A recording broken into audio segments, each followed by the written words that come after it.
तो चलिए हम लोग शुरू करते हैं। जो उन्होंने पढ़ाई की थी उसमें बेस्ड एक्सरसाइज है 2.2 और कुछ इसमें ऐसा है कि रूट्स या ज़ीरोज़ निकालने हैं और वेरीफाई करना है। तो हम लोग इन क्वेश्चंस को पिकअप करेंगे, उसी की मदद से अपनी थ्योरी को रिवाइज कर लेंगे। ठीक है, तो ये एक्सरसाइज है 2.2। देखिए इसमें क्वेश्चन बोला है find the zeros of the following quadratic polynomials and verify the relationship between the zeros and the coefficient. पहला ले लेते हैं इसको। एक ये क्वाड्रेटिक इक्वेशन लिखी है x² 2x - 8। तो जीरोज निकालने का तरीका कैसे था कि इस वाले पॉलिनोमियल को हम जीरो के बराबर इक्वेट कर दें पहले और फाइंड करें x की वो वैल्यूज जिस पर ये जीरो आने वाला है। ठीक है, अब इसके फैक्टर करते हैं ना, 8 को इधर से फैक्टर कर लेते होंगे। x²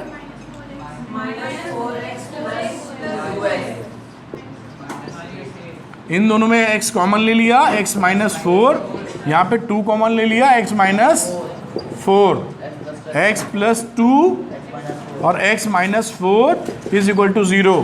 तो इसके जीरोस कितने आ गए? x बराबर -2 और +4। क्या ये एग्री कर रहे हैं हम लोग? एक को हम बोल सकते हैं अल्फा और दूसरे को बोल देंगे बीटा, क्योंकि जीरोज और पॉलिनोमियल को ऐसे ही बोल रहे थे हम लोग। अब हमें अगर वेरिफिकेशन चाहिए तो वेरिफिकेशन के लिए अल्फा + बीटा की वैल्यू -b/a और अल्फा × बीटा की वैल्यू c/a आनी चाहिए। अगर ऐसा हो जाएगा तो वेरीफाई हो जाएगा और नहीं होगा तो नहीं वेरीफाई होगा। अब इसको कंपेयर करते हैं इस क्वाड्रेटिक इक्वेशन से हम लोग ax² + bx + c से, है ना। तो a कितना हो गया? कंपेयर कीजिए, a हो गया 1, b कितना हो गया? -2 और c कितना हो गया? -8। ये वैल्यू मिली। तो इस सम ऑफ रूट से तो अल्फा + बीटा हम देखते हैं कितना आता है। तो इन दोनों को जोड़ दो, -2 + +4, तो वैल्यू आ गई +2। ठीक है, और यहाँ -b/a निकाला तो -b/a कितना आया? -b कितना है? -2 और a कितना है? 1 विच इज़ 2। ये देखिए दोनों चीज़ें बराबर हो गई, यानी अल्फा + बीटा = -b/a आ गया विच इज़ = 2। तो पहली चीज़ वेरीफाई हुई, लेकिन अभी पूरी चीज़ वेरिफिकेशन में नहीं गई है, सेकंड वाला तो बचा ही है। तो अल्फा बीटा और निकाल लेते हैं मल्टीप्लिकेशन। तो ये वैल्यू हो गई -2 × 4, तो आ गया -8। अब इस वैल्यू को देखते हैं हम लोग, c/a की वैल्यू क्या है? तो c लिखा, a लिखा, c कितना आ गया? -8, a कितना आया? 1 -8।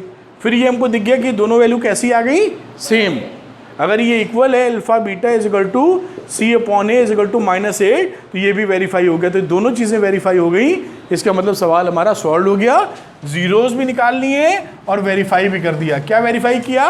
कोफिशिएंट्स के बीच का रिलेशनशिप जीरोज ऑफ पॉलिनोमियल के साथ में। ठीक है, तो इसको नोट कर लीजिए आप।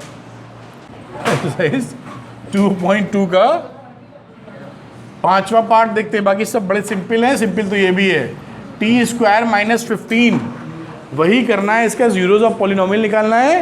तो हम क्या करेंगे? इसको जीरो के बराबर इक्वेट कर देंगे। जीरोज ऑफ पॉलिनोमियल निकालने के लिए हम इसको जीरो के बराबर इक्वेट कर देते हैं, फिर वो वैल्यू फाइंड करते हैं जिसपे ये जीरो आ रहा है। तो t² a² - b² लगा दो, या आप चाहो तो इसको सीधे t² = 15 लिख सकते हो और t बराबर आ जाएगा ±√15। एक तो सीधा तरीका ये है। कुछ बच्चे ऐसे भी कर सकते हैं, इसको लिखा t² और इसको लिखा √15 का square, a² - b², a + b और a - b आता सबसे वही है। मैथ्स में यही अच्छी बात है। तो t बराबर -15 एंड +15।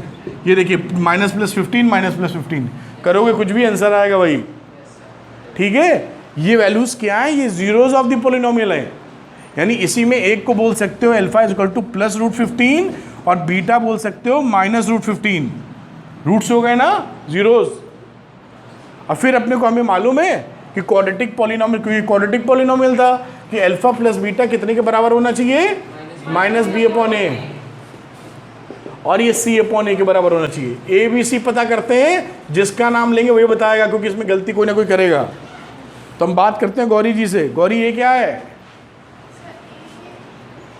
चुप रहना बाकी लोग, बोलो जल्दी। 1 मिनट बस, ए बताना है। ए हो गया 1, रुक जाओ, ए बताना है बस। राजनंदिनी बी बताओ।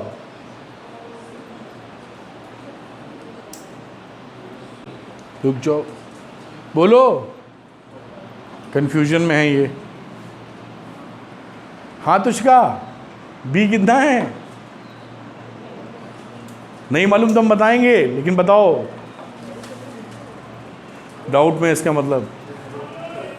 अद्रिका 0। ये देखिए, कोई भी चीज़ अगर नहीं लिखी है तो इसको जब आप कंपेयर करते हैं, ए एक्स की जगह टी लिख दो बी टी प्लस सी से, तो क्योंकि यह वाला टर्म है ही नहीं, तो इसको क्या लिख सकते हो? T square plus 0 into T minus 15। तो ए हो गया 1, बी हो गया 0 और सी हो गया माइनस 15। इस तरह कंपैरिजन करते हैं। क्या कनेक्ट कर पा रहे हैं? हमेशा मैथ्स में ऐसे ही कंपैरिजन करेंगे। अगर कोई टर्म नहीं लिखा है तो उसके साथ वाले कोफिशिएंट को 0 कर लेते हैं हम लोग। तो ए की वैल्यू हुई राजनंदिनी 1, और बी कितना हुआ? सी कितना हुआ? ये वैल्यू आ गई। अब निकालो अल्फा प्लस बीटा। तो अल्फा प्लस बीटा दोनों बराबर हैं, तो 0 आ गया।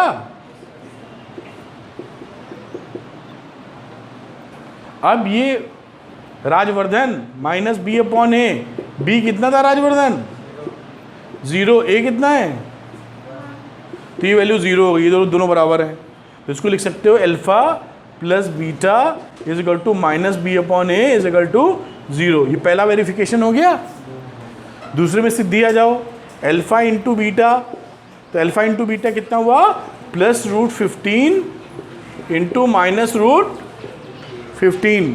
क्या आंसर? 1 मिनट रुको। कई लोग रूट्स की मल्टीप्लिकेशन में गलती करते हैं, और ये पूछने के लिए हम किसका सहारा लेंगे? आप बताओ क्या आंसर लिखें इसका? बैठे रहना है। इसको मल्टीप्लाई करके क्या निकलोगी? 15 स्क्वायर। इनका कहना है 15 स्क्वायर। जी आप बताइए, क्योंकि ये आना ज़रूरी है, वरना हमको प्रैक्टिस खूब करनी पड़ेगी। मैथ्स में छोटी छोटी चीज़ें ही मिलके बड़ी बनती हैं। हाँ जी, 15 स्क्वायर भी गलत है, 15 भी गलत है। बताइए। -15 माइनस प्लस मिलके माइनस, और रूट 15 इंटू रूट 15 तो इसका आंसर आएगा -15।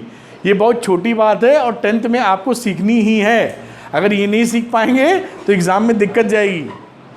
और ध्यान रखिएगा, मैथ्स में छोटी छोटी बातें ही बड़ी बात बनाती हैं, कोई एकदम से रॉकेट नहीं गिरता है। ठीक है, चलो बड़ी अच्छी बात।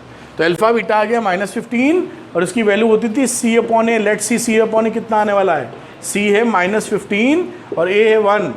अब ये देखिए दोनों फिर बराबर हो गए, यानी alpha beta is equal to C upon A which is equal to -15। चीज़ें वेरीफाई हो गई। ये भी वेरीफाई हो गया। कहाँ गया इसके पहले? ये वेरीफाई हो गया, रूट्स निकाल दिए, पूरा ख़त्म हो गया। आप समझी बेटा जो पूछ रही थी? ये हो जाएगा। चलिए अच्छी बात है, नोट कर लो, अगला करेंगे। 4u²। देखिए इस क्वेश्चन में एनसीईआरटी बुक में अलग अलग वेरिएबल्स यूज़ किए हैं। वो अलग अलग वेरिएबल्स इसलिए यूज़ किए हैं कि आप रटंत विद्या में ना जाएं कि हर जगह x ही आता है। देखिए सवाल में ध्यान दीजिए, क्यों बनाया अलग अलग सवाल? क्योंकि आप ये जाने कि 8x² या 8t² या 8u² मतलब एक ही होता है। कुछ समझ में आ रहा है? ठीक। अब इस क्वेश्चन में u यूज़ किया है वेरिएबल की जगह। ये क्वाड्रेटिक पॉलिनोमियल हमको मालूम है, उसके जीरोज निकालने हैं। तो जीरो निकालने के लिए हम लोग क्या सिस्टम यूज़ करते हैं? पॉलिनोमियल को 0 के बराबर इक्वेट कर देते हैं। इन दोनों में 4u कॉमन आ रहा है, देखो हुआ। अब देखिए या तो u बराबर 0 या फिर u+2 बराबर 0। तो u बराबर 0 और u बराबर -2 एग्री करते हैं क्या? राजनंदिनी ये हो गया अल्फा और ये हो गया है ये इधर ये जीरो कैसे आया? अगर मान लो a इंटू बी जीरो है तो या तो a जीरो होगा या b जीरो होगा या दोनों ही जीरो होंगे। ऐसे ही करती है आज तक। तो जब this into this is equal to zero तो या तो ये जीरो या दोनों ही जीरो हैं, इसलिए लिखा। ऐसे ही तो करती आ रही हो अभी कई सालों से। शॉर्ट टर्म मेमोरी लॉस ठीक है, समझ में आई बात? तो एक हाँ, कौन सा जीरो आया? एक मिनट इधर, समझ में आया है? इसे बोल दिया अल्फा, इसे बोल दिया बीटा। फिर वही कहानी जो अब तक करते आ रहे हैं। पहले कंपेयर करेंगे। तो इसका ए बताओ 4, बी बताओ, रुक जाओ, सी कितना है? रुक जाओ बताने दो उसको, सी कितना है? सी बताइए 0। अब देखिए सी यहाँ पर नहीं है ना कांस्टेंट, तो 0 हो जाएगा।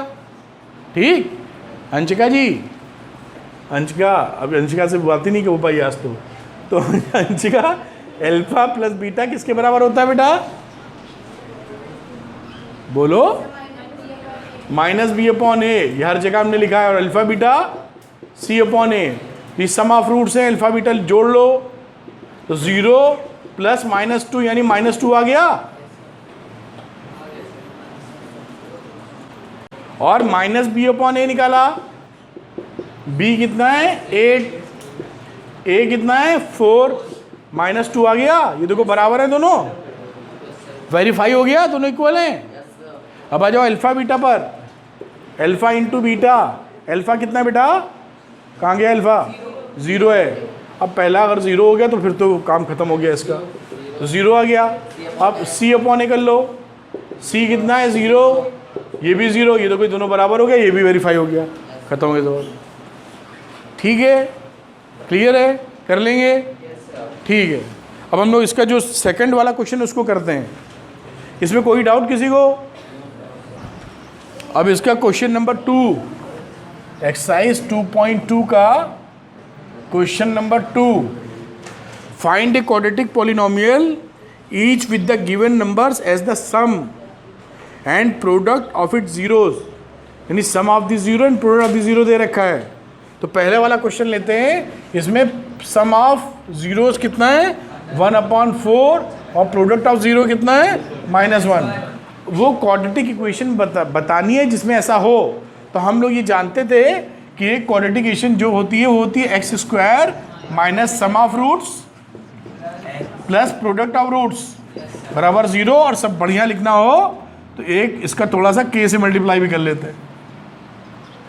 ठीक, क्यों इस तरीका? अब ये तो बहुत ही सरल हो गया बेटा, ये k लिखा, x² में तो कोई दिक्कत नहीं है। अल्फा प्लस बीटा है 1/4 x, अल्फा बीटा है -1, k है कांस्टेंट। कांस्टेंट मतलब कुछ भी 1 2 3 4 -1 -2 ना रखें तो भी चलेगा, लेकिन रख देना तुम। ना रखने पे आधा नंबर काट सकता है, रखने पे कॉफी पिलाएगा, है ना? ठीक, तो k रखा, ये वैल्यू हो गई 4x², एलसीएम लिया है 4, x -4। क्या इससे एग्री करते हो? एलसीएम लिया 4, ठीक है। अब इस 4 का कोई मतलब नहीं है क्योंकि वो क्रॉस मल्टीप्लाई करेंगे तो 0 से मल्टीप्लाई हो जाएगा। तो हमारी इक्वेशन क्या बन गई? k 4x² -x -4 = 0। इसके ये रूट्स हैं, ठीक है। एग्री कर रहे हैं कि नहीं? तो इसका समझ पाई हो? नहीं सर, क्या चीज़ नहीं समझी हो बताओ?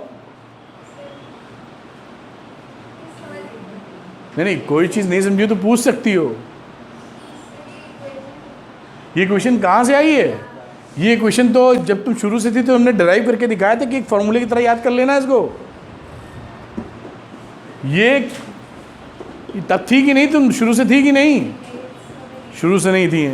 तो ये अभी आप फॉर्मूले की तरह याद कर लीजिए। हमने बच्चों को बताया है ना कैसे आई थी ये, भूल गए कि याद है? तो कोई भी क्वाड्रेटिक इक्वेशन जिसके सम ऑफ रूट्स गिवन हो और प्रोडक्ट ऑफ रूट्स, तो वो क्वाड्रेटिक इक्वेशन कौन सी होती है? ये होती है। ये फॉर्मूला लिखा समझ लो, के x square minus alpha sum of roots into x plus product of roots is equal to 0। क्या तुम एग्री कर समझ पा रही हो ये कि प्रूविंग करके दिखाएं?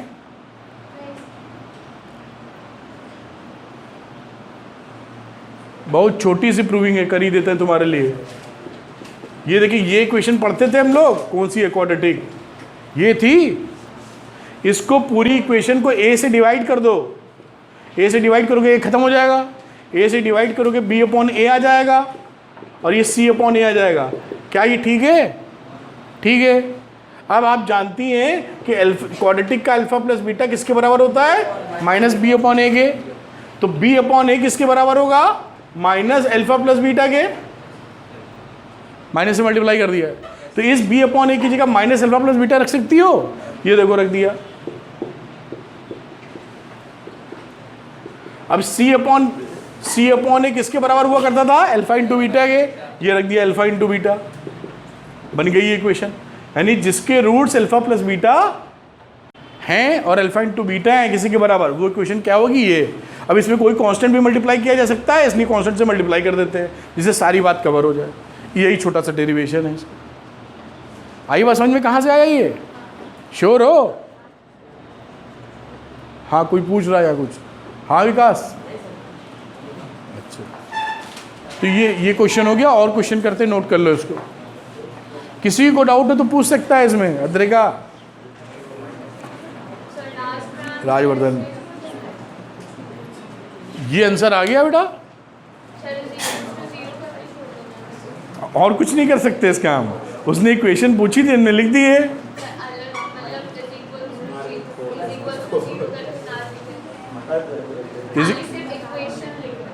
मतलब ये इक्वल टू 0 ना लिखो, ऐसा करियो।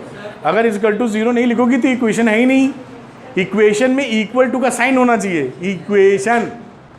तो इक्वल टू नहीं लगाओगी तो इक्वेशन ही नहीं है फिर तो। हाँ, क्वाड्रेटिक पॉलिनोमियल ये इक्वेशन है, और क्वाड्रेटिक पॉलिनोमियल आप ये लिख दो। हाँ, उसमें this is the quadratic polynomial, this is the quadratic equation. Polynomial को इक्वल टू 0 जब कर देते हैं तो इक्वेशन बन जाती हो, ये पॉलिनोमियल हो गया। मत दिखाओ, यही लिख दो। वहाँ अगर क्वाड्रेटिक पॉलिनोमियल पूछा है तो this is the quadratic polynomial, equal to खा जाओ। इक्वल टू लगा रहेगा तो मतलब क्या? इक्वेशन है। आई बात समझ में? क्लियर है? अगला करेंगे। आप समझे राजवर्धन? आप समझी? आप बेटा इधर, आपका नाम क्या था? भूमिका। आप समझी? श्योर हो? हमें तो डाउट लग रहा है। समझी हो? चलो अच्छी बात है। आप समझिए तुझ क्या? आपका नाम भूल गए? नाम अनन्या, तुम समझी हो?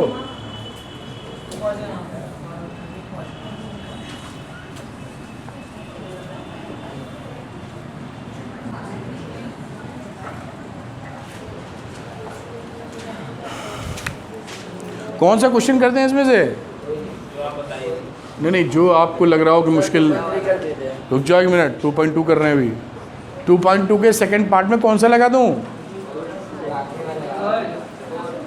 थर्ड लगा दूं? चलो थर्ड पे आ जाओ। तो सम ऑफ रूट्स कितना लिखा हुआ है? 0। और प्रोडक्ट ऑफ रूट्स बस। अब ये हमने फॉर्मूला टाइप पकड़ रखा है कि इसकी इक्वेशन क्या बनती है।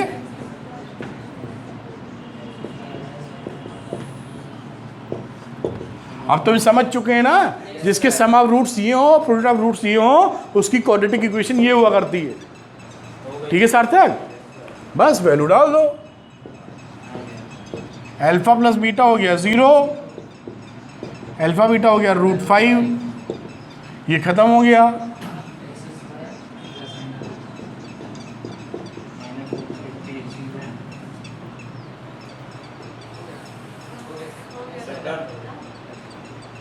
ठीक है, ये एक मज़ेदार इक्वेशन है, इसकी चर्चा नहीं करेंगे लेकिन आपके कोर्स से बाहर की चली जाएगी वरना ये। कहाँ कहाँ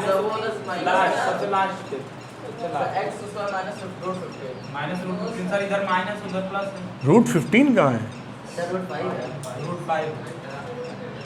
तो ये क्या सही तो लिखा हमें लग रहा है, क्या गलती है इसमें? x² माइनस 0x प्लस √5 उसके बाद तो ये 0 से मल्टीप्लाई के खत्म हो गया, क्या ये गलत है? क्यों परेशान हो, ये भी सही है। तुम समझी तुझका? नहीं समझी ना? श्योर तुम समझी? ये पॉलिनोमियल क्या बन गया?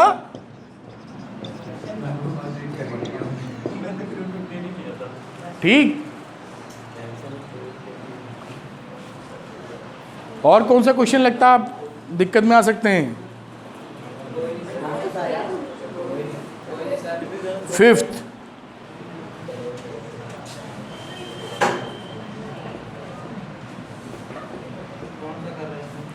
5th कर रहे हैं, थोड़ा जगो भी, बिल्कुल कुछ नहीं करना है इसमें भी। वही रुक जाओ 1 मिनट, तो उसका जरा बताओ क्या लिखूँ इसमें, तब समझ में आएगा कि नहीं। के लिखा ब्रैकेट में,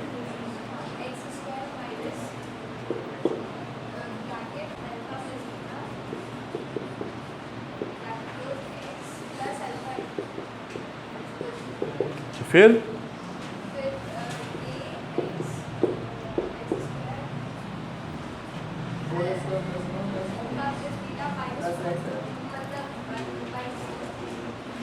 -1/4 रखेंगे, माइनस में प्लस हो जाएगा, है ना?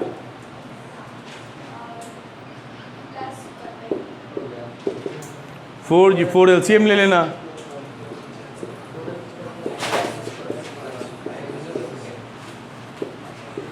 फोर इधर मल्टीप्लाई हो जाएगा, कह सकते हो आप, तो लिख दोगे क्या के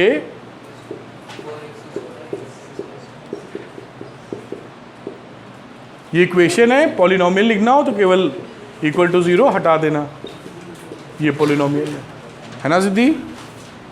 ये देखो, किसी को अगर समझ में नहीं आया तो पूछ सकते हैं, बाकी और एक्स्ट्रा सवाल भी हम लोग लगाएंगे। हाँ बोलो।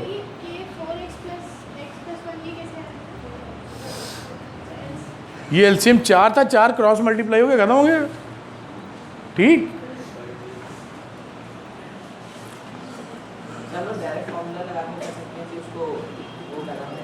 कौन सा डायरेक्ट फार्मूला? ये लगा सकते हो, ये वैलिड फार्मूला है, डिराइव नहीं करना, ये डायरेक्ट आप लगा सकते हो। इसको कुछ किताबों में ऐसे लिखा हो रहता है, कुछ किताबों में यहाँ सम ऑफ रूट्स और प्रोडक्ट ऑफ रूट्स लिख देते हैं, मतलब तो वही है, तो आप लगा सकते हैं, बिल्कुल ये एक्सेप्टेबल है। क्या बात समझ में आ रही है? If the product of the zeros of the polynomial this one is 4, find the value of a. चलिए मैं करके दिखाता हूँ, वैसे तो काफ़ी लोग कर लिए होंगे। जो पॉलिनोमियल है वो गिवन है this one, this is the polynomial. कह रहा है इसका जो प्रोडक्ट ऑफ जीरोज है, इसके मान लेते हैं 2 जीरोज हैं अल्फा बीटा, तो अल्फा बीटा की वैल्यू दे रखी है 4। हम ये जानते हैं कि अल्फा इंटू बीटा होता है इस इक्वेशन के हिसाब से C/A। ये हमको मालूम है क्या? 1 नंबर का बोर्ड में आया था ये हो गया 4। 1 मिनट, तो इसका C कितना है?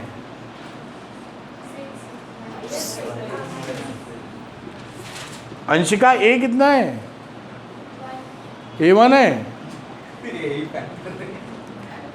A1 है तो यही पता चल गया था, तो फिर क्वेश्चन क्यों कर रहे हैं हम लोग? A है ना? अरे ये 1 था तो ये करी क्यों ना, यही बता देते 1 है। तो A कितना आया? -6/4 -3/2 इज द आंसर। ये बोर्ड में 1 मार्क क्वेश्चन था। हाँ यहाँ पे -3/2 अगर कैंसिल करके ना लिखे यही लिखे तो आंसर क्या होगा? हाँ देखो गलत तो नहीं है, लेकिन मेरी बात कहने का मौका दोगे? मुझे तुमने फीस दी है ना, तुम मेरा यूज़ करो। तो जब भी आप लिखेंगे -6/4, जब भी आंसर लिखते हैं, आंसर को लिखते हैं सिंपलेस्ट फॉर्म में। Please understand and notice that Rajvardhan ji, answer किस फॉर्म में होना चाहिए? सिंपलेस्ट फॉर्म में। अगर आप सिंपलेस्ट फॉर्म में आंसर नहीं देते हैं तो टीचर आपका नंबर बिल्कुल काट सकता है, क्योंकि आप 2 को कोई बच्चा लिख सकता है 10/5 और सिद्धि लिख सकती है 100/50, और अपनी गौरी तो और कमाल की है, कहेंगे लो भाई मजा करो, कहाँ तक आंसर है 2। तो बहुत तरह से लिख सकते, सब सही है, गलत क्या है इसमें? तो चक्करबाजी हो जाएगी। इससे बचने के लिए simplest form, answer must be in the simplest form. ना लिखने पे आधा नंबर बिल्कुल काटा जा सकता है, कटना ही चाहिए बल्कि। ठीक है, ये समझ में आया क्वेश्चन? किसी कोई डाउट?